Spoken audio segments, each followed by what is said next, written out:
Oh no! What's up guys? Ito na nga pala. Minsan na nga lang tayo magpahangin na damay pa tayo dito. Pero anyways, kasi dito sa sitwasyon na to, si kuya pagkadating, medyo may sinasabi na kagad siya dun sa nakapili. So ako naman, nagpapahangin lang ako. Kaso nadamay pa tayo ngayon. Si kuya medyo parang siya pa yung may pinupunto. Kasi parang nagsorry naman siya, wala namang gasgas. Ang point ko, wala akong pake sa gasgas. Ang point ko lang is nagpapahangin lang tayo, hindi na dapat tayo nababangga. So yun lang. Pero anyways, kuya, bati na tayo. Pero etong video na to para lang to sa awareness na wag tayo yung pagkadating pa lang kung ano-ano na kagad sinasabi na relax lang tayo, may nakapila naman So yun lang.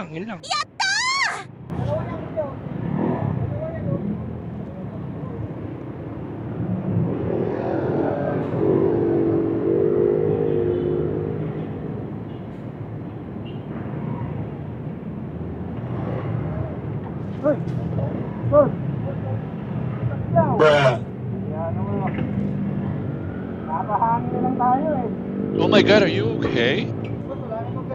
Uh-oh. Pero hindi normal yun, di ba? Yeah. Sabi ko lang din na nagpapahangin lang tayo. Hindi lahat tayo nababangga. Actually mga boss, dito ako na bad trip kasi biglang nalaglag.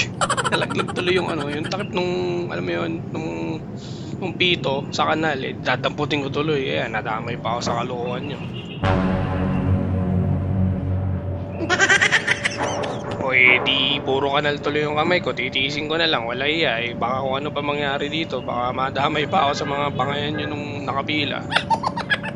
So yung malalaglag pa yung gloves ko. O tama, puro kamalasan, makaalis na nga rito. Bahala kayo dyan. Nope. Oh yeah. Dito ako natuwa kay kuya, good vibes lang yun, tamang hintay lang siya. Yan yung tamang pagpila guys, kapag may nakapila, hintayin lang natin yung next natin. Hindi yung pagdating ba lang, dahil mo sinasabi yan tuloy, nagkakos ka ng pag-atras mo, nabangga ka tuloy. Tapos ngayon, pag magsusorry ka, parang ikaw pa yung victim ngayon, na parang nagsorry naman ako yun. So yun guys, wag na tayong ganun, relax lang tayo. Akala nila, di ko to magagawa.